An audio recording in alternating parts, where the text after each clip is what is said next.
Estoy sumamente agradecido con la Fundación por haberme invitado a dar esta charla. Vivimos en un mundo irracional. Se trata de una reflexión sobre la irracionalidad de la situación global, consumista, materialista, posmoderna en la que vivimos. Cómo se nos está deshumanizando en la dinámica económica y social. Y a partir de comprender mejor las cadenas que nos atan, podremos también ver mejor las posibilidades de romper con esas cadenas. Las presentes reflexiones se basan fundamentalmente en el capítulo 6 de mi libro La economía irracional. Y vamos a eso. Son varias secciones que tenemos que tratar. Van a ser muchos aspectos en donde vamos a desvelar los mecanismos en que este sistema que tanto habla de libertad nos termina esclavizando. Bien, me voy a basar en algunas citas del libro, las cuales voy a ir comentando. En la página, vamos con la primera sección, el carácter irracional de nuestra economía. En la página 7, apunto. Vivimos en un mundo en el que se desperdician toneladas de alimentos. Por ejemplo, en el año 2019, año previo a la pandemia de la COVID-19, se estima que hubo 931 millones de toneladas de alimentos desperdiciados, es decir, alrededor del 17% de la producción mundial de alimentos fue a parar a la basura. El 17% es cercano a 20%, si queremos hablar en términos un poco más gruesos o redondos. 20% significa que 1 de cada 5 alimentos fue a parar a la basura. Es un ratio muy alto. Sigo la cita. Asimismo, un relevante estudio académico hallaba que en 2015 había un total de 107.7 millones de niños y 603.7 millones de adultos con obesidad, siendo que desde 1980 la obesidad se había duplicado en más de 70 países. Asimismo, se estima que cada día 24.000 personas mueren de hambre, lo cual significa más de 8.7 millones de muertes al año. Ese es un mundo irracional. Esa es una economía irracional. ¿Cómo tenemos un mundo en el cual hay gente que muere por exceso de alimento, por obesidad, enfermedades asociadas a la obesidad, y en ese mismo planeta hay gente que muere por falta de alimento? Y asimismo, en ese mismo planeta hay una gran cantidad de alimento que se desperdicia. Eso es un absoluto escándalo sobre nuestro orden económico y social. No podemos admitir ese tipo de situación. En épocas anteriores, en sociedades precapitalistas, la gente moría de hambre porque no había suficiente producción. Venía una sequía, por ejemplo, arruinaba los cultivos y la gente moría de hambre porque no había suficiente comida. Pero estamos en un mundo en el que sí hay suficiente comida para que nadie muera de hambre y aún así hay gente que muere de hambre. En consecuencia, debemos cuestionar aquellos discursos que nos hablan de una bondad absoluta del sistema capitalista y todo ello. Vamos a otro apunte en las páginas 7 y 8. La economía es la administración de los recursos escasos para satisfacer las necesidades humanas, rezan los manuales de economía. Ese es un orden racional. Administrar los recursos para satisfacer las necesidades. Pero lo que tenemos en gran parte en nuestro sistema es que se están produciendo necesidades para expandir la venta de los productos, recursos. Ese es un orden irracional. Administrar necesidades para vender productos. Ya no es la oferta la que sirve a la demanda, sino la demanda la que sirve a la oferta. El orden económico se invierte y se genera un gran desorden, pero un desorden sistemáticamente influido por aquellos que se benefician de tal sistema. Explico. La tesis central del libro Economía Irracional es que hay un sistema de producción de necesidades, que hay una manipulación sistemática y estructurada de nuestras preferencias, de nuestra subjetividad, de nuestros gustos, de nuestra mente, de nuestros sentimientos, para hacer que siga funcionando la rueda del consumismo, el productivismo, el materialismo.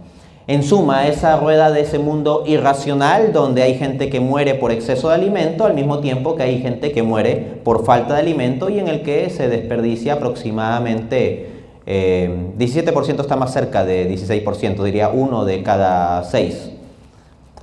productos alimenticios. Entonces, es un sistema en el cual las estructuras publicitarias, del marketing, de la moda, de las redes sociales, están dirigiendo nuestra subjetividad como consumidores e incluso como ciudadanos y como entes sociales hacia los objetivos propios de los grandes intereses económicos o políticos que quieran manipularnos. Y bueno, en el libro se desarrolla toda una tesis estructurada de aspectos históricos, análisis económico, estructura económica, etc. Pero lo que yo quiero presentarles aquí es sobre todo las consecuencias sociales que van a ver muy claramente relacionadas con la experiencia que tenemos nosotros mismos o aquellos que son cercanos a nosotros. ¿Ok? Entonces, esto como que va a aterrizarse bastante. Y vamos a pasar a hablar entonces de las consecuencias del sistema de producción de necesidades. Voy a listar múltiples consecuencias. 1. Alienación. Cito. Página 138. En lugar de vivir una existencia auténtica que fluya desde nuestro interior, vivimos una existencia inauténtica, arrastrada por lo exterior. Freno la cita ahí. Pensemos cómo vivimos con nuestras redes sociales. Cuando tenemos un momento de paz, un momento de descanso, ¿qué hacemos? Meditamos, oramos, pensamos sobre el sentido de la vida, respiramos un poco, vemos el celular, vemos las notificaciones, escuchamos videos de TikTok, vemos si alguien comentó nuestra publicación en Instagram.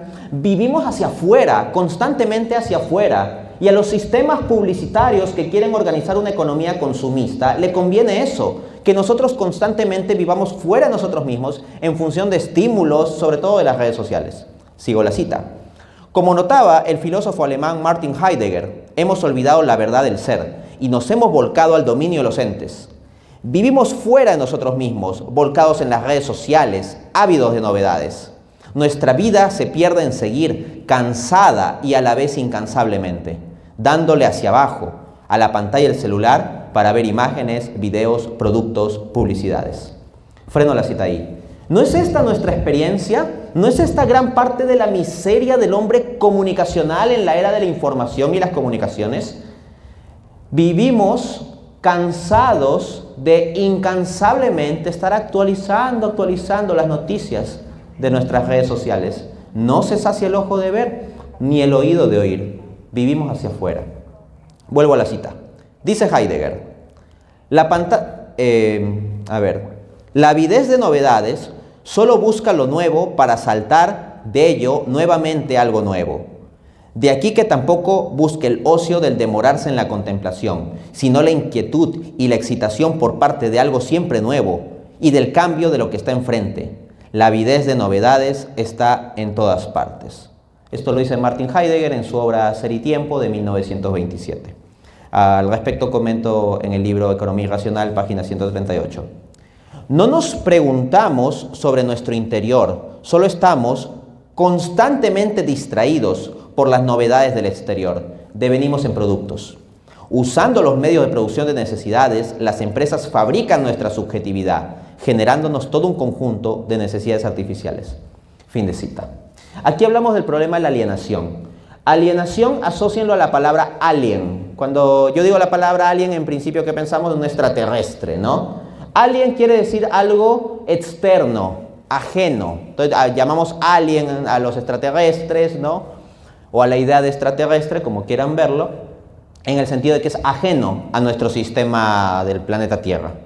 Entonces, estar alienado es que la persona termina siendo ajena a sí misma, termina viviendo fuera de sí mismo.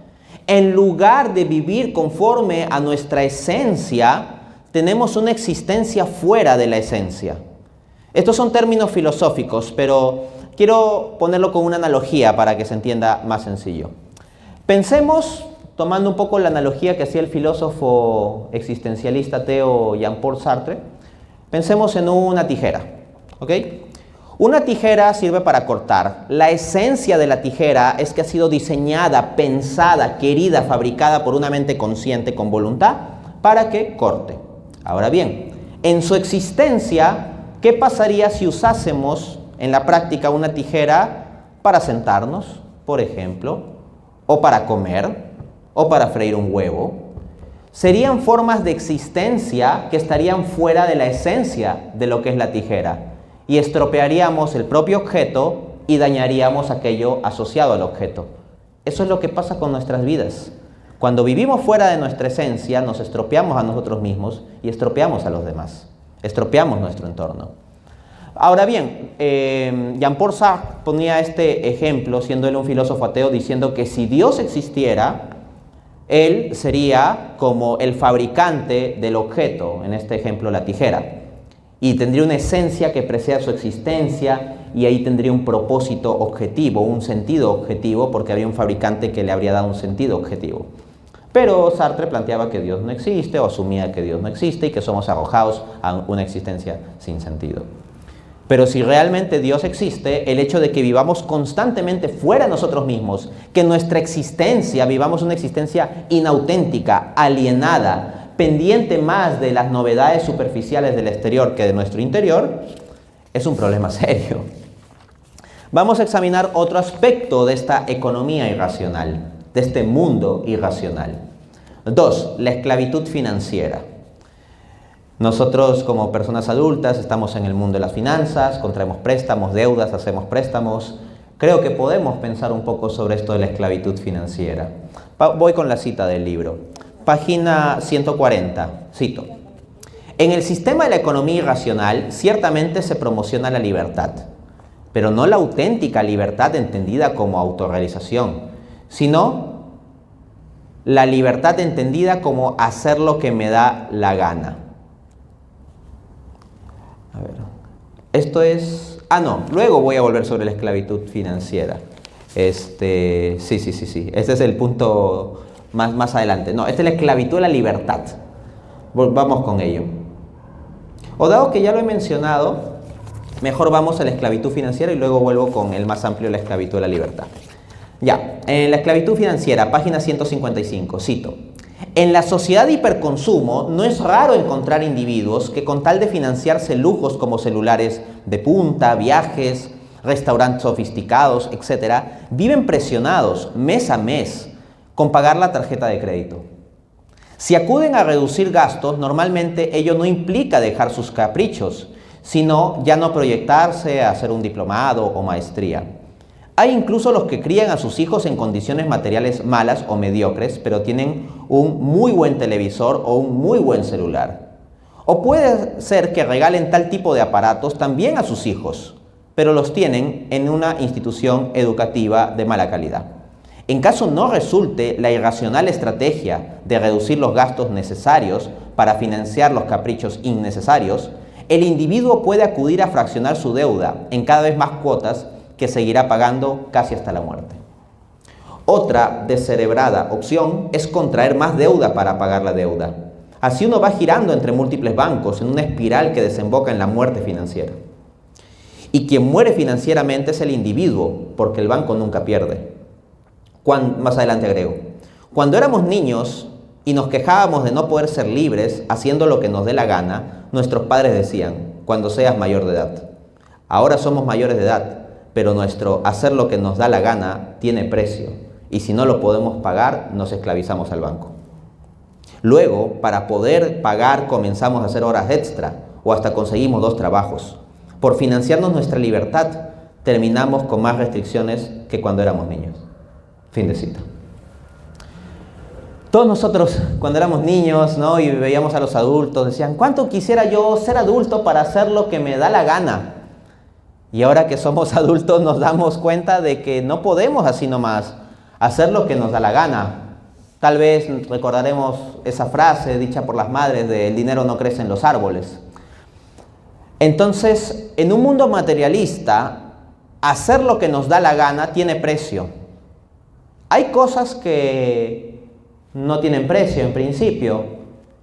Tomar un respiro, pensar, meditar, orar, tener una sonrisa para con alguien, esas cosas no tienen precio. Pero en un esquema materialista, consumista como el de la economía irracional, hacer lo que nos da la gana significa ir a tal restaurante, viajar a tal sitio, comprarme tal teléfono móvil o comprárselo a nuestros hijos. Porque estamos bajo el enfoque materialista de que voy a darle a mis hijos todo lo que yo nunca tuve. Y entonces es como que te haces una especie de desquite de que tuviste unas carencias materiales durante tu niñez o tu adolescencia, tu juventud o durante todo ello, y te desquitas regalándole cosas a tus hijos para que ellos no pasen esas carencias. Y puede ser que pases muchas horas en el trabajo para pagar todo lo que te endeudas por darles todos esos bienes materiales. Y pasas tantas horas en el trabajo que, por ejemplo, tu matrimonio comienza a ir mal y eventualmente te divorcias. El punto es que tal vez tú no tenías tantas cosas materialmente como las que puede tener tu hijo al que le compras todo trabajando horas extra. Pero tú tenías a tus padres juntos en casa, por ejemplo. Entonces, lo que tú sí tenías era una familia constituida que se mantuvo. El matrimonio de tus padres se mantuvo. Y tus padres tal vez no ganaban tanto dinero, pero los fines de semana jugaba contigo. En cambio, en el caso tuyo, tú le das a tu hijo lo que nunca tuviste, un celular, un PlayStation, etc. Pero no le das las cosas que sí tuviste. Porque, por ejemplo, en virtud de tanto trabajar, has desgastado tu matrimonio y se ha roto. Y ya no le das eso que tú sí tuviste, eso no se lo das. Esa estabilidad familiar. O ese jugar con él o con ella los fines de semana, porque estás haciendo horas extra, para ganar más dinero, para escalar profesionalmente o para comprar más cosas, para pagar la tarjeta de crédito, etc. Tenemos que tener cuidado con eso. Tanto obsesionarnos con darles a nuestros hijos lo que nunca tuvimos y nos olvidamos de darle lo que sí tuvimos. Bien, volviendo entonces al otro punto que había dejado pendiente, la esclavitud de la libertad es otra consecuencia de esta economía irracional. En la página 140, apunto. En el sistema de la economía irracional ciertamente se promociona la libertad, pero no la auténtica libertad entendida como autorrealización, sino la libertad entendida como hacer lo que me da la gana. Pero quien hace lo que le da la gana termina siendo esclavo de sus ganas. Repito esa frase. Quien hace lo que le da la gana termina siendo esclavo de sus ganas. Es más, termina siendo esclavo de quien le controle sus ganas. He aquí el gran drama. Esta es la esclavitud de la libertad. La gente se dice libre y hace lo que le da la gana, pero termina esclavizada a vicios, a relaciones tóxicas, a comprar compulsivamente, a endeudarse, a desperdiciar todo el día viendo el celular, etc. Y algunos se dan cuenta de su situación de esclavitud, esclavitud a la que llegaron en nombre de su libertad. Y cual propósito de año nuevo se dicen cosas como, ya no voy a gastar tanto, ya no voy a ver estas tonterías, ya no voy a desperdiciar tanto tiempo en el celular, ya no voy a seguir comiendo esto. Pero no logran salir. Están esclavizados. El sistema consumista los ha atrapado a punta de hábitos. Así, por ejemplo, irónicamente, en esta sociedad de la libertad sexual es en la que más encontramos esclavos del sexo. Se nos dice que vivimos en sociedades libres, democráticas, de libre mercado. Siguiendo la lógica política del liberalismo moderno, hemos generado en nuestras sociedades todo un conjunto de garantías contra el abuso del poder del Estado sobre nuestras libertades. Pero al mismo tiempo hemos dejado el terreno libre a las grandes corporaciones privadas para que nos manipulen. He ahí el totalitarismo de la sociedad de mercado, un totalitarismo publicitario. El sistema publicitario nos controla las ganas, porque como vivimos bajo un esquema materialista, de placeres materialistas, sensibles, consumistas, y hacemos libremente lo que nos da la gana, tenemos constantemente publicidad ofreciéndonos muchas cosas que captan nuestras ganas, y no podemos escapar de la publicidad. Vas por la carretera y te topas con un montón de anuncios. Prendes la televisión y sale publicidad. Apagas la televisión, entonces ves tu celular y te aparece más publicidad. Entras al baño y la gente suele llevar sus teléfonos móviles al baño, eso no es misterio, y aparece más publicidad. Te gusta ver videos y los sistemas de videos están condicionados a que veas publicidad. El bombardeo publicitario es constante e incluso si no compras nada, ya hay un conjunto de deseos, expectativas o preferencias que en cierto modo se te están inoculando y se genera una dinámica cuasi adictiva. Otro aspecto, la obsesión por el crecimiento. En nuestro mundo materialista, uno vale en función de lo que produce. Y asimismo, los países están obsesionados con el crecimiento económico. No digo que el crecimiento económico no sea algo adecuado, en principio conveniente, necesario, etc. El problema es la obsesión con el crecimiento económico. De hecho, el economista de la London School of Economics, E.J. Mischan, nos hablaba en su libro Los costes del desarrollo económico de eso, de la obsesión con el crecimiento, de que simplemente se busca aumentar la producción sin importar realmente si somos más felices, si estamos generando valor, si la gente está más satisfecha, si tenemos un sistema más equitativo, justo, etc. En la página 141 a 142 de la economía irracional apunto: solo tenemos dos opciones, crecer o crecer más. ¿Crecer por qué? ¿Crecer hacia qué? ¿Crecer para qué? ¿Crecer para quiénes? ¿Crecer a qué costo? ¿Crecer hasta qué límite? Deja de hacerte preguntas tontas y ponte a trabajar para crecer. Esa es la respuesta que da la sociedad de hiperconsumo. Se considera que tales preguntas solo caben para discursos de salón de sermoneadores, moralistas y filósofos, pero que no tienen ninguna relevancia para economistas y políticos. No importan las reflexiones teóricas, lo que se quiere es hombres prácticos que nos lleven al crecimiento. Es como si estuviésemos embarcados en el asiento trasero de un automóvil que va a toda velocidad y preguntásemos, ¿a dónde nos dirigimos? Y el piloto automático, porque no se trata de una persona, sino de un mecanismo impersonal, dice, no importa, lo único que importa es ir a toda velocidad. Sabemos que podemos terminar encontrándonos con un acantilado. Entonces, ante tal locura, intentamos tirarnos del auto. Pero ello sería también una locura, considerando la velocidad. El sistema nos ha atrapado en su propia locura. Los hombres cuerdos quieren parar el auto, o al menos orientar su curso, pero sus voces son ahogadas por la masa de alienados que repite y repite, hay que crecer. Muchas veces se estimula el crecimiento económico por medio de una extracción de recursos naturales que deja muchos pasivos ambientales. Muchas veces se estimula el crecimiento económico fabricando bienes que son nocivos para las personas. Muchas veces se estimula el crecimiento económico por medio de dinámicas empresariales que se han dado a partir de la corrupción de funcionarios. Muchas veces se estimula el crecimiento económico con actividades contabilizadas conexas a otras que no son contabilizadas, sino que son no meramente informales, sino incluso ilegales, incluyendo lo delictivo. En nuestro mundo, en que los países, los gobiernos, las sociedades son valoradas solo en función de su nivel de PBI per cápita, de su crecimiento económico, podemos estar dejando de lado muchas dimensiones fundamentales del ser humano, de la vida, de la sociedad, simplemente por nuestra obsesión por el crecimiento. No nos preocupamos ya de tener un mejor crecimiento económico, sino simplemente de que sea mayor. Vamos a otra consecuencia. A esta la llamo un mundo feliz, que es una forma irónica de hacer referencia a la situación de infelicidad generalizada que vivimos en nuestra economía irracional. En la página 143, apunto.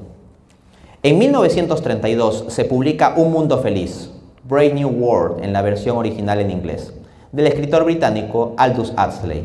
En esta novela se plantea una distopía similar a la sociedad que tenemos hoy en día, muy avanzada tecnológicamente y muy liberal sexualmente. El sexo está desligado de la noción de formar familia. Los bebés son fabricados en el laboratorio. Los niños son adiestrados en entornos controlados para eliminar su individualidad. Cada individuo adulto es valorado únicamente en términos de productividad para el sistema. Y si en algún momento le surgen angustias existenciales, toma inmediatamente una droga llamada soma, que lo lleva a un estado de euforia. Es la dinámica del productivismo y el consumismo.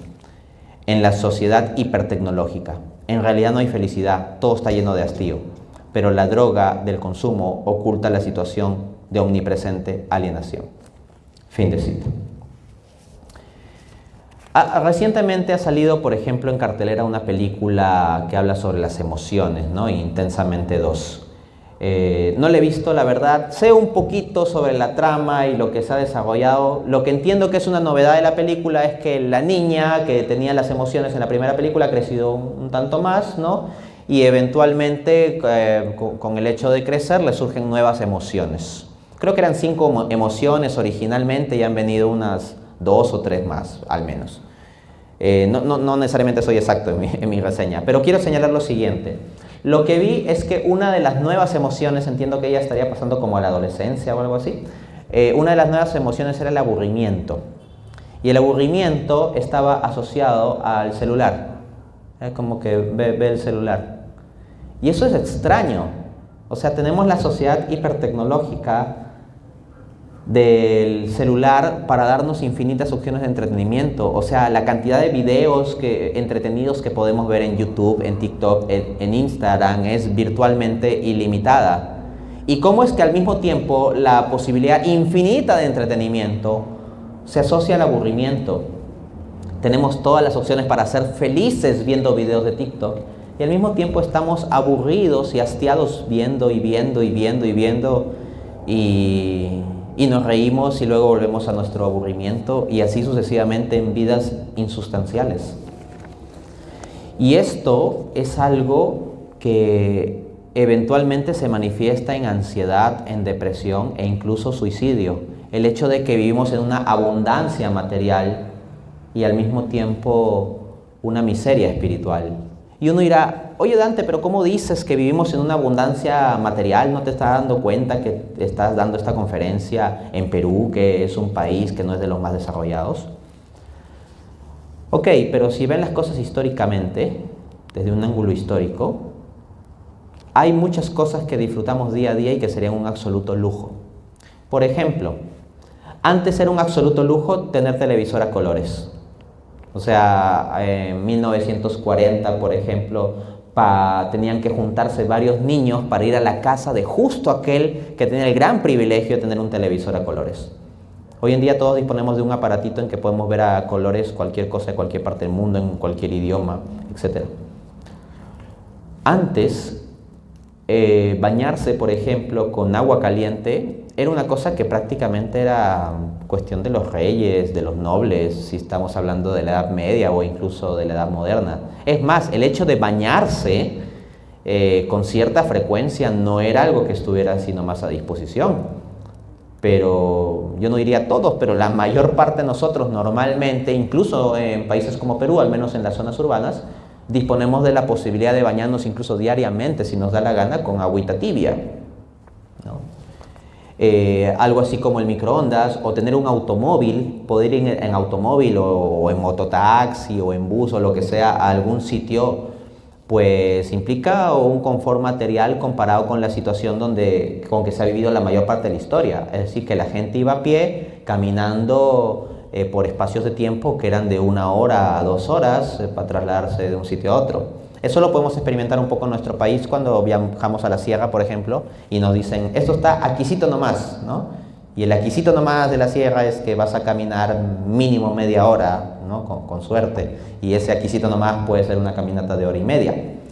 Entonces, tenemos todo un conjunto de situaciones de confort material en realidad que histórica, si lo vemos desde la perspectiva histórica, llama la atención. Solo que lo hemos normalizado tanto que no nos damos cuenta.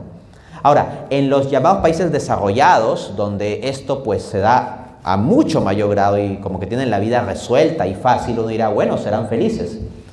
Pues bien, apunto los siguientes datos en la página 145 del libro.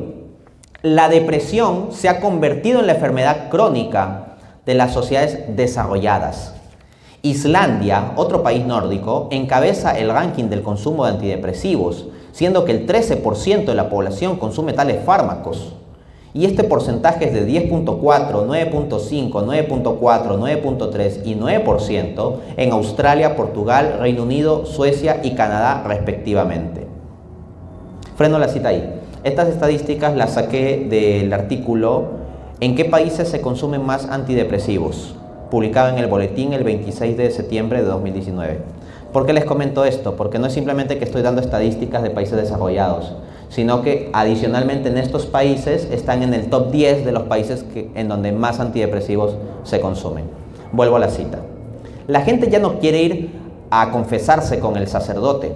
Dios no existe. O yo me confieso directo con Dios, dicen. Pero cuentan toda su vida al psicólogo. En nuestras infelices sociedades posmodernas occidentales, el psicólogo ha tomado el lugar que antes tenía el sacerdote en las sociedades medievales. La infelicidad es una condición necesaria para el funcionamiento del sistema. Repito, la infelicidad es una condición necesaria para el funcionamiento del sistema. Si esta no existe, hay que fabricarla, o si existe, hay que estimularla. Los individuos verdaderamente felices no están obsesionados con comprar. Compran los bienes materiales necesarios para vivir adecuadamente y luego dedican tiempo a aquellas cosas que el dinero no puede comprar. Los individuos infelices, en cambio, están sumamente dispuestos a comprar porque ello les ayuda ilusoriamente a huir de su estado de insatisfacción.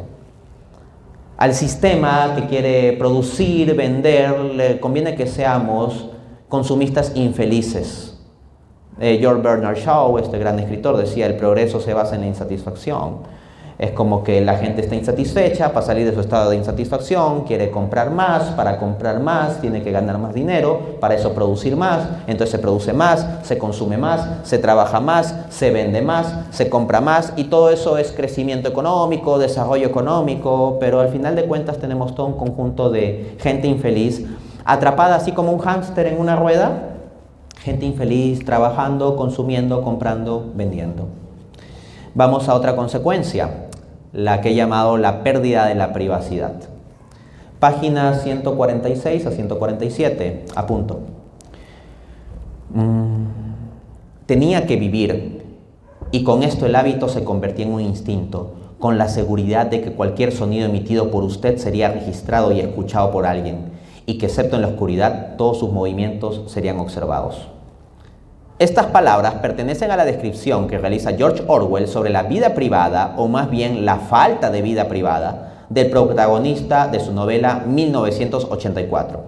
Dicha obra trata de una distopía en que un gobierno comunista totalitario controla a toda la población vigilando cada uno de sus movimientos. El ojo del gran hermano lo alcanza todo. Nadie escapa de su vigilancia. Freno la cita ahí. Esta es una conocida obra. Una distopía, así como una utopía es un mundo ideal bonito, una distopía es imaginar literariamente un mundo feo, ¿no? Donde todo es terrible. Entonces hay un sistema donde todos los ciudadanos son vigilados por el gobernante, el gran hermano, un gran ojo que todo lo ve del gobierno comunista. Entonces uno dirá: jaja, sí, ese comunismo totalitario, pues donde todos los ciudadanos son vigilados. Pero acá en el capitalismo, nosotros somos libres porque el capitalismo es la sociedad y la economía de la libertad. Bueno, vuelvo a la cita. Pues irónicamente, la distopía que Orwell había imaginado para una sociedad comunista totalitaria ha terminado cumpliéndose en nuestra sociedad capitalista democrática. Pero no es un gobierno el que nos vigila. Son las empresas. Nos vigilan en el lugar en que más estamos. Nuestras redes sociales, Facebook, Google, YouTube, Twitter, Instagram, WhatsApp. Todos ellos se han convertido en verdaderas redes por medio de las cuales las empresas capturan nuestra subjetividad, cual si fuéramos peces. Basta con que hayamos dado clic a acepto todas las condiciones para que estemos declinando nuestro derecho a la privacidad.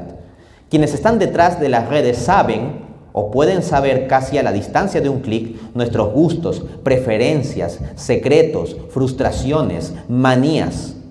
Saben más de nosotros que lo que sabe nuestra madre, nuestro mejor amigo, nuestro psicólogo o nuestro sacerdote confesor.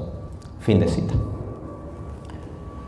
Cuando tú le das clic a acepto las condiciones en redes sociales como las que he mencionado, en las condiciones de privacidad, si tú las lees con un lenguaje muy técnico, muy enredado y con muchos legalismos, te están diciendo que van a violar tu privacidad.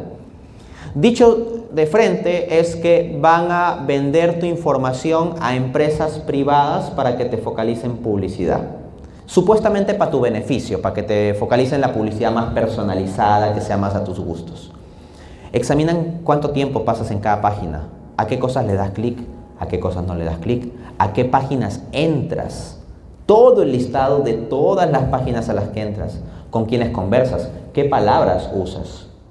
Por ejemplo, en el libro doy la referencia del caso de una mujer que le dijo a una amiga suya que estaba embarazada, así por redes sociales en mensaje privado, y luego le comenzó a aparecer publicidad sobre cosas de embarazo, del bebé y servicios y cosas así. Pero ella lo dijo en un mensaje privado. Yo mismo he experimentado eso. En una ocasión en Facebook yo le conté en privado a una persona por el chat, el inbox, que estaba pensando viajar a otro país. Y me comenzaron de repente a aparecer, incluso después de haber cerrado mi cuenta de Facebook, publicidades de vuelos, de avión, de hotel, etc. No tenemos privacidad. Las cosas que sobre nosotros no saben nuestras madres o nuestros sacerdotes confesores o nuestros psicoterapeutas, todo ese detalle está a disposición de empresas privadas, y ha habido destapes de escándalos donde se ha descubierto que usan esa información para fines políticos. En Estados Unidos, por ejemplo, con Facebook hubo un escándalo hace algunos años. Pero no es solo fines políticos, también hay otros fines, como la manipulación social. Vamos a otro aspecto, para cerrar con y pasar al diálogo. La mercantilización de la existencia, le he llamado. En las páginas 149 a 150, apunto. No hay ni puede haber pudor en una sociedad que no cree en el pudor. Sucede un desastre natural, se entrevista a una damnificada y el descerebrado o desalmado del periodista pregunta: señora, ¿está sufriendo mucho esta pérdida? Por poco no le dice: llore para las cámaras, señora, por favor. A su vez, los problemas maritales, desde los de interrelación personal hasta los de índole íntima, son expuestos en programas en que supuestamente se trata de ver quién tiene la razón. Consideramos bárbaros a los romanos que iban al Coliseo a divertirse viendo cómo dos gladiadores destruían sus cuerpos. Pero vamos a la televisión a divertirnos viendo cómo dos personas destruyen sus almas. No hay honor en una sociedad que no cree en el honor. De otro lado, hemos incluso reducido la política a una suerte de chismes. La vida sexual privada de los candidatos nos interesa más que sus propuestas de política económica, pública. Y esto no tanto para conocer su calidad moral, sino para entretenernos con el chisme. Fin de cita. Los medios de comunicación, las noticias, son también un bien de consumo. Decimos que vemos las noticias para estar informados, pero sin necesidad de ver noticias ya sé lo que pasa.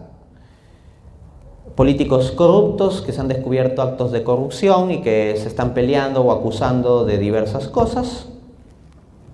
Un futbolista que engañó a su esposa con una bailarina, o la bailarina que está con un nuevo futbolista, o la cantante esta que ahora se casó con y va por su cuarto divorcio. Y por supuesto, asesinatos, robos, violaciones no podrían faltar en los reportes. Entonces, ¿de qué me pierdo si dejo de ver las noticias realmente? Simplemente va a cambiar el nombre del futbolista, la cantante, o la persona de moda que haya ido por su tercer divorcio o haya sido infiel a su pareja o algo así. Simplemente va a cambiar el nombre de la banda criminal y el distrito o localidad en donde se cometió el crimen de asesinato o robo. Simplemente cambiará el nombre del político corrupto en cuestión y del enemigo político que lo está acusando, pero es más de lo mismo, no hay nada nuevo bajo el sol.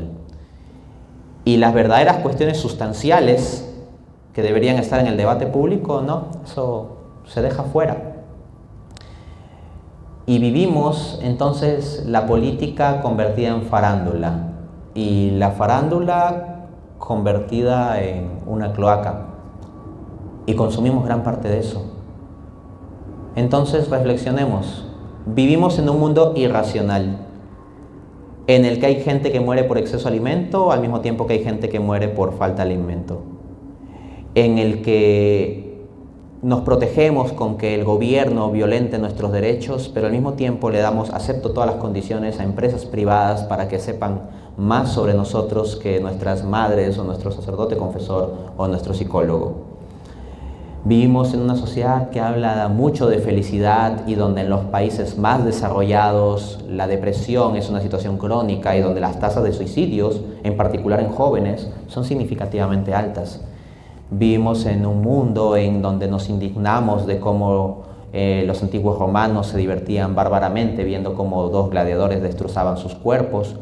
Pero vemos cómo dos personas destrozan sus almas y al menos desde una perspectiva cristiana esto puede tener consecuencias eternas, pero aún así es entretenimiento. Vivimos en un mundo en donde incansablemente y cansadamente a la vez le damos a actualizar y actualizar y actualizar a las tonterías que nos salen en redes sociales. Un mundo donde estamos más en relación con pantallas que en relación genuina con personas. Un mundo donde nuestras emociones de reírnos, por ejemplo, son un jajaja o un emoji que enviamos por WhatsApp al mismo tiempo que tenemos la cara seria. Es un mundo irracional, el mundo de la apariencia, de la inautenticidad, de la publicidad, del consumismo, del materialismo. Tenemos que ser conscientes de esto para proteger a los nuestros de esto y para nosotros mismos romper con esto. Muchas gracias, quedo atento al diálogo. Una pregunta viene a ser, ¿cómo se puede llegar a un punto de equilibrio donde no se desperdicie tanto los recursos y alimentos y estos escasos recursos lleguen a sectores pobres? ¿Cómo podríamos llegar a un punto de equilibrio? Bueno, tecnológicamente nosotros estamos explorando si es que hay vida en Marte, ¿no? Hemos enviado seres humanos a la Luna y todo ello. Entonces, que en ese mundo donde tenemos tecnológicamente esa capacidad, donde tenemos tecnológicamente la capacidad de destruir el planeta. De hecho, yo recuerdo un filósofo francés, tiene un libro que se titula El humanicidio, donde refiere el dato de que esto lo escribió en 1997 o 98, que la capacidad de armas atómicas, nucleares del planeta era suficiente para destruir el planeta 50 veces. Y para el presente pues será bastante más, ¿no? En un mundo donde tenemos todos esos logros tecnológicos, donde estamos explorando otros planetas y todo ello, pues resulta que no se ha dado solución al reclamo que yo tenía de niño. ¿Cuál era mi reclamo? No comía la comida y mi mamá me decía, oye, come, que los niños de África no tienen que comer, ¿no? Y yo le respondí, pues si yo pudiera enviar esta comida directamente a los niños de África, créeme que lo haría, ¿no? Claro que tiene su parte, no sé, simpática la respuesta o hasta puede sonar un poco malcriado un niño diciendo eso. No era mi intención ser malcriado, era un sentimiento genuino. O sea, yo decía, realmente si yo tuviera y pensaba un tubo en el cual yo pudiera dejar una parte de comida y hacerlo llegar a los niños de África directamente, pues yo le haría llegar. ¿A qué voy con esto? Cuando yo pensaba como en un tubo, o sea, el fondo de la idea es que haya un sistema tecnológico de distribución que permita de forma relativamente rápida y económica poder llevar un alimento que sobra a personas que lo necesitan.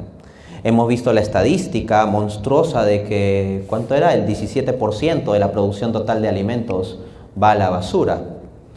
Entonces, si en lugar de ir a la basura iría a sistemas, no exactamente un tubo, ¿no? Pero algún tipo de sistema tecnológico, o sea, si tenemos genios que están ahí metidos en sistemas cibernéticos para espiarnos hasta lo último o mandar máquinas a Marte para hacer cosas, ¿cómo no podemos establecer un sistema para hacer más fácil la llegada de alimentos a zonas necesitadas? Lo que pasa es que la lógica del sistema, lo que en el libro llamo imperativo pecuniario, lleva a que solo hay que buscar el beneficio. Y el beneficio, la búsqueda del beneficio monetario lleva a que pues las personas más necesitadas no importen mucho para el sistema. ¿Por qué? Porque las personas más necesitadas tienen menos capacidad de pago.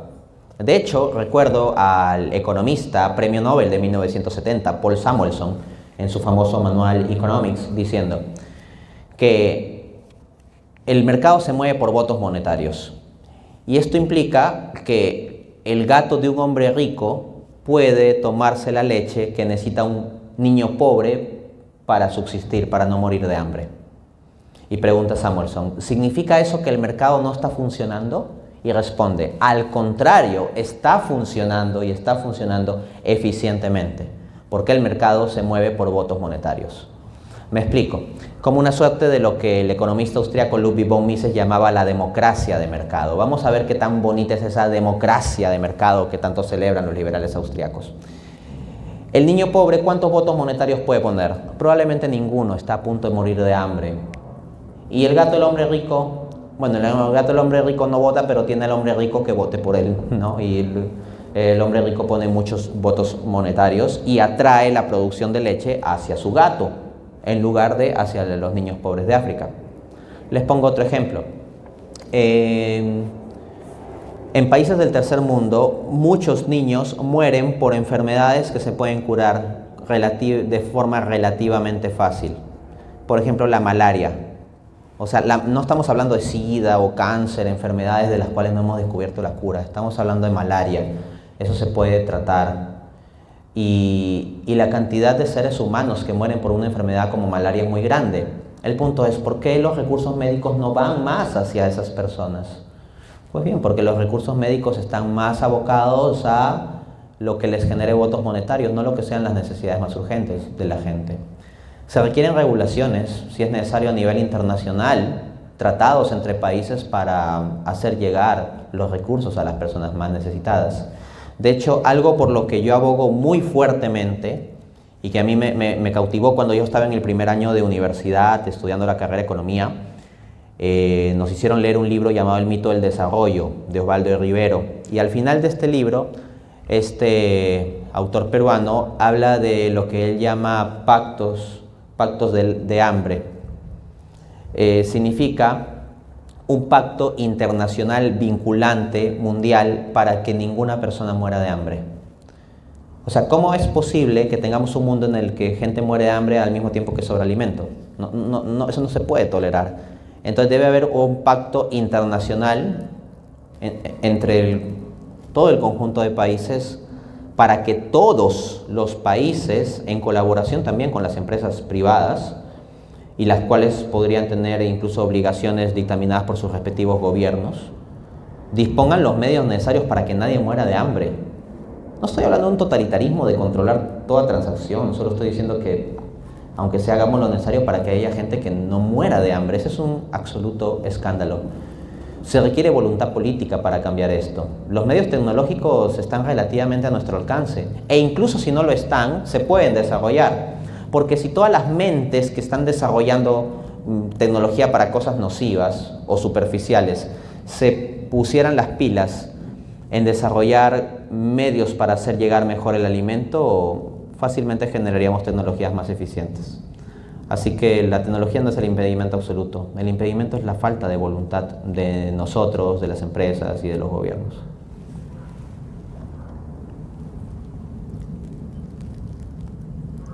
Otra pregunta, pasaba por mi WhatsApp, pero ¿cuál sería nuestro rol como cristianos frente a un mundo irracional?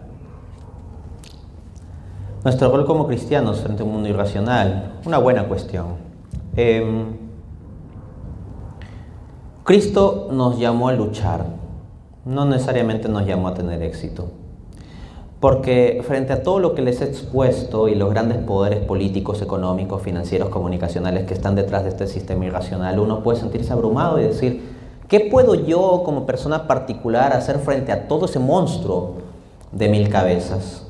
Ahora bien, como cristianos estamos comprometidos a luchar.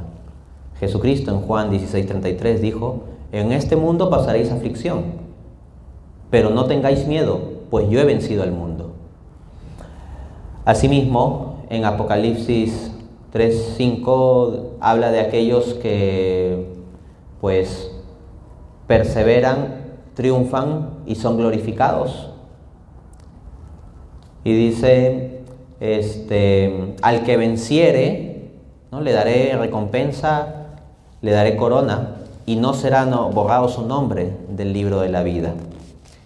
Nosotros tenemos que vencer en no dejarnos alienar, en no dejarnos esclavizar en nuestra libertad, en no caer en una esclavitud financiera, en no vivir una existencia inauténtica, en que simplemente vivimos hacia afuera, en no obsesionarnos con el materialismo del puro crecimiento o productivismo económico, en no vivir vidas infelices donde somos absorbidos por un conjunto de preocupaciones vanas en lugar de ver a Dios. Y estamos llamados a hacer luz. Jesucristo dijo en Mateo 5:14, ustedes son la luz del mundo. Nadie enciende una luz para ocultarlo debajo de un cajón, sino que la pone en lo alto para que todos los que entran sean alumbrados por ella. Si nosotros ordenamos nuestras finanzas, si nosotros ordenamos nuestro manejo de redes sociales, si nosotros comenzamos a tomar una visión espiritual de la vida para no caer en una infelicidad materialista o la depresión propia no de una condición físico-química, sino de una vida vana y sin objetivos, si comenzamos a, como digo, manejar mejor nuestro uso de redes sociales y las cosas que vemos y las que no vemos, vamos a hacer luz y podemos ir transformando a nuestras familias, a nuestros amigos. E incluso si estamos solos y nadie nos ve, no es cierto que nadie nos ve. Dios lo ve.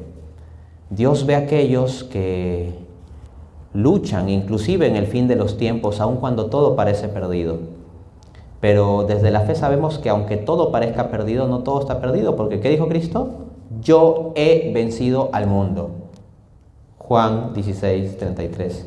Y en el Apocalipsis se nos muestra que el mundo en general se va a poner peor, pero al mismo tiempo que aquellos que son de Cristo tienen que perseverar luchando, aunque todo se ponga difícil, porque al final la victoria de Cristo ya está establecida, simplemente falta que se manifieste. Entonces se nos llama a luchar contra este mundo irracional. Eso es lo que tenemos que hacer como cristianos.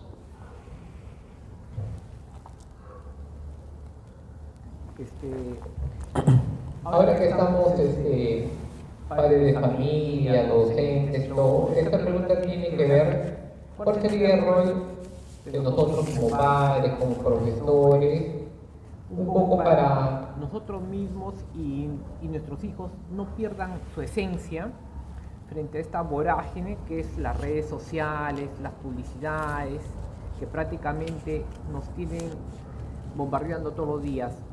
¿Cómo podríamos ayudar o potenciar una manera para poder combatir frente a todo esto, a este mundo irracional, teniendo en cuenta que tenemos niños que formar, para que no perder eso, su esencia? Ok, sí, es otra cuestión interesante. ¿Qué hacer con los niños que están absorbidos por las redes sociales con todo un conjunto de influencias malsanas? De hecho, yo no me siento capaz, así nomás, de gestionar un celular. Un celular me da acceso a la distancia de unos cuantos clics a todo el bien y todo el mal del mundo. Y yo no me siento capaz de gestionar un celular sin restringirme a mí mismo o poner mecanismos que me restrinjan. Pero le damos a una niña, a un puberto de 11 años, un teléfono móvil irrestrictamente. Luchamos con eso. Como padres de familia tenemos una dificultad porque si tienes un niño en un salón donde hay 30 niños y él es el único que no tiene celular, pues viene con eso, ¿no? Mamá, todos los papás de mis compañeritos les han comprado celulares a ellos y yo soy el único que no tiene celular, ¿no? O la hija que quiere ir a la fiesta vestida o desvestida de un modo pues poco apropiado, ¿no? Y uno pues le dice, ¿no? Y la niña, la puberta, puede responder, oye, pero es que todas mis amigas van así. Entonces, claro, como padres luchamos en primer lugar con el hecho de que a muchos otros padres no les importa esto. Y entonces nuestros hijos siempre pueden acudir como excusa, que bueno, a mis compañeros sí les permiten, ¿no? Pero nosotros no podemos basarnos simplemente en poner restricciones a nuestros hijos. ¿Por qué? Porque si simplemente el que ellos sigan ciertas normas morales se debe a que les estamos poniendo restricciones, cuando nosotros no estemos presentes, no van a seguir esas normas morales. Entonces, el exteriormente simplemente decir no salgas, no hagas esto, no te compro esto, no digo que no se use, claro que tenemos que poner ciertas restricciones, sí, pero lo que digo es, el solo confiar en que gritando o poniendo restricciones o diciendo no salgas, no hagas esto, prohibido aquello, vamos a lograr algo, es autoengañarnos. Y pensemos en nosotros mismos, pensemos cómo hemos sido en nuestra adolescencia. ¿Acaso no hicimos cosas que nuestro papá o nuestra mamá nos dijeron que no debíamos hacer cuando no nos estaban viendo? Los hicimos muchas veces. Entonces seríamos muy ingenuos de pensar que simplemente porque decimos a nuestros hijos no hagas esto, no hagas lo otro.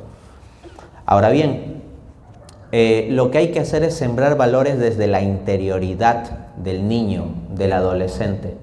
Por ejemplo, yo he estado en situaciones en donde en mi adolescencia me han ofrecido droga. Yo directamente, ¿no? Oye, tal cual me han mostrado la droga, ¿quieres un poco? En una fiesta, ¿no? En una fiesta. Ahora bien, en mi caso, o sea, no estaba en mi chip el poder aceptar las drogas, o sea, para mí quedaba totalmente fuera de marco. No necesitaba pensar si me iba a ver mi mamá o si me iba a pegar mi mamá o mi papá o si me iban a decir algo o lo que sea o si nos iba a descubrir la policía, etcétera, ¿no? La única variable en mí es decir, eso no va conmigo y punto, porque ya tenía interiorizado eso. Y eso no lo digo meramente por mi formación cristiana. En esa época, de hecho, no estaba del todo convertido a la fe, sino más bien estaba en un proceso en ese momento en que me ofrecieron droga. Pero había algo ya en mi interioridad que aunque no me estaba viendo mi mamá y aunque no me estaba viendo mi papá, hacía que yo diga, no, o sea, eso no va conmigo. Entonces, lo que tenemos que buscar es formar a nuestros jóvenes, a nuestros niños, a nuestros hijos, desde su interioridad, con criterios que surjan desde dentro. ¿Y cómo se logra esos criterios? Por ejemplo, estando con ellos, conversando. ¿Cómo se puede hacer? Por ejemplo, una norma práctica, que no hay celulares a las horas de la comida. A la hora del almuerzo todos nos sentamos, no televisión, no celulares, nos sentamos todos juntos. Eso es costoso para nosotros mismos. Tal vez nosotros mismos somos los que andamos prendidos en el celular a la hora de la cena, por ejemplo, o los fines de semana. Pero esa costumbre de reunirnos en familia y poder conversar es algo donde se pueden formar los valores más profundamente, en lugar de decir, oye, no me gusta que salgas con ese chico, o no me parece que salgas con esa chica, o no vas a ir a esa fiesta. Sino hay que formar en valores junto con ellos desde el diálogo, desde la conversación, desde compartirles nuestras experiencias y también nuestras fallas y cómo en nuestras fallas nos hemos dado cuenta de que tomamos caminos equivocados y que los queremos prevenir a ellos respecto a tomar esos caminos equivocados. Pero si simplemente se trata de que a mis hijos nunca les ha faltado un plato de comida, yo siempre he provisto para ellos, etcétera, etcétera, y es porque te vas temprano a trabajar, llegas tarde a trabajar y cuando llegas a trabajar te pones a ver Netflix y no conversas con ellos. Y los fines de semana, cuando es hora de comer, ellos están en su celular y tú también estás en tu celular y no hablan. Pensar que eso va a funcionar, no, es una receta para el desastre. Entonces eso de que se hable en la hora de la comida creo que es muy importante. Puede parecer una cosa tonta, pero gran parte de eso es lo que forma nuestra interioridad. Otra cosa, salgan con sus hijos a solas. O sea, cuando uno tiene varios hijos, por ejemplo, tienes, no sé, 2, 3, 4, 5 hijos, como que todo es salir en batallón, de aquí para allá y todo eso, ¿no? Pero hay ocasiones en que convendría decirle a tu hija, por ejemplo, oye, ¿qué tal qué te parece si este viernes vamos a comer unas hamburguesas? Y va la madre solo con la hija, pues empecemos una chica de 11, 12 años, y conversan. Y ella, en ese contexto, naturalmente, sin que tú le presiones, te va a ir contando poco a poco sus cosas. Y va a comenzar a confiar en ti. Y tú tienes que abrirte. Y recordar cómo eras tú de adolescente también, de malcriado, imperfecto, y cómo hacías cosas que no le gustarían a tus padres. Tienes que ahí también tratar de comprender. No aprobar, no digo aprobar, pero sí comprender. Porque si te pones muy duro se van a cerrar y no van a conversar contigo. Entonces, un momento en que una madre de familia puede hablar a solas con su hija de 12 años, sin que esté el papá, sin que estén los hermanos haciendo bulla, solo las dos comiéndose unas hamburguesas, créanme que eso genera valores desde la interioridad. Y eso puede ser mucho más valioso para que ella pueda decir no a ciertas cosas feas o raras que se vaya a encontrar en fiestas cuando ya ella tenga 14, 15, 16, etc. Lo mismo, que salga un papá a ir a un restaurante o al cine con su hijo y que se queden después del cine a comentar la película.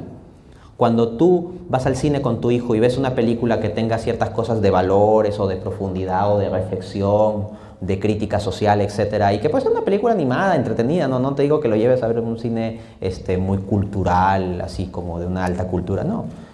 Pero luego de eso, hijo, ¿y qué tal? Nos vamos a comentar la película.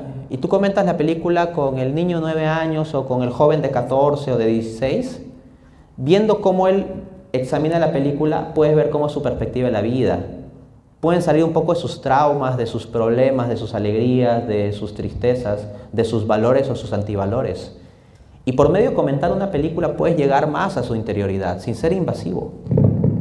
Entonces, no perdamos de vista las ocasiones para llegar a la interioridad de nuestros jóvenes. Eso es lo que se necesita. ¿Alguna pregunta más?